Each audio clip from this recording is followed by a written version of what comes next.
Secularism के नाम पर ठगे जाएंगे? कब तक आप सेकुलरिज्म के नाम पर इनको वोट देंगे और वो बीजेपी को बिहार में सत्ता देंगे? मैंने 2015 में भी कहा था तुमसे, मगर तुमने मेरी बात पे यकीन नहीं किया। मैंने 2019-20 में भी कहा था, मगर आपने मेरी बात को नहीं समझा। कम से कम अब तो समझ जाओ। याद रखो, तुम अपने मुकद्दर के फैसले कर सकते हो। तुम में इतनी ताकत है कि मुस्तकबिल में तुम्हारे हक में जो फैसले लिए जाएंगे तुम खुद उसको कर सकोगे। अगर आज आप मुत्तहिद होकर अपने वोट का इस्तेमाल नहीं करेंगे तो नुकसान आपका होगा, नुकसान सीमांचल की गरीब जनता का होगा। ये आवाज को उठना चाहिए मेरे अजीज दोस्तों और बुजुर्गों। आप देखते हैं कि भारत की पार्लियामेंट में हर मसले के ऊपर मजलिस इत्तेहादुल मुस्लिमीन के अरकान पार्लिमान अपनी आवाज को उठाते हैं। किशनगंज में लीगल मुस्लिम यूनिवर्सिटी का मसला मजलिस के एमपी उठाते हैं। मसाजिद का मसला 500-600 साल की मेहरौली की मस्जिद को शहीद कर दिया गया। क्या आपके किशनगंज के कांग्रेस के एमपी ने मुंह खोला? नहीं बोल सके। किसने बोला? मजलिस इत्तेहादुल मुस्लिमीन ने उसकी आवाज उठाई।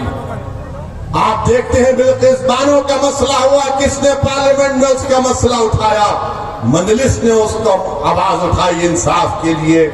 तो मेरे अजीज दोस्तों और बुजुर्गों, मेरी आपसे सिर्फ यही अपील है कि आने वाले लोकसभा के चुनाव में आप मुत्तहिदा तौर पर एक अच्छा फैसला लीजिए।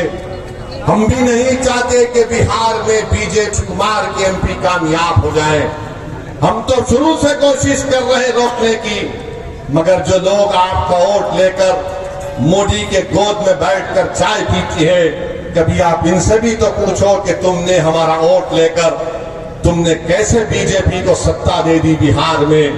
मेरे अजीज दोस्तों और बुजुर्गों, आप देख रहे हैं कि कैसे किस तरीके से कभी हमारी मसाजिद को निशाना बनाया जाता है, कभी शरीयत में मदाखलत की बात की जाती है।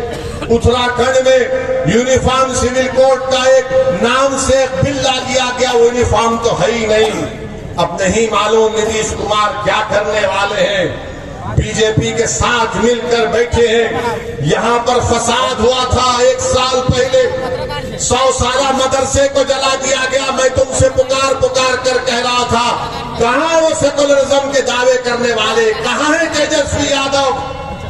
100 साल के मदरसे को जला दिया गया, कोई आवाज नहीं उठी। एक 12 साल के बच्चे को सीवान में पकड़कर उसको 8 दिन जेल में डाल दिया गया, किसी ने आवाज नहीं उठाई। मैं कह रहा था, पुकार रहा था। मेरे भाई याद रखो, अगर तुम्हारे लिए कोई लड़ने वाला नहीं होगा तो जुल्म जारी रहेगा। हमारे वतन अजीज की हकीकत यही है कि जब तक तुम्हारी आवाज नहीं होगी तुम्हारा कोई बुसाने हाल नहीं हो सकता है। जब तक तुम्हारा नेता नहीं होगा कोई तुम्हारा काम नहीं कर सकेगा।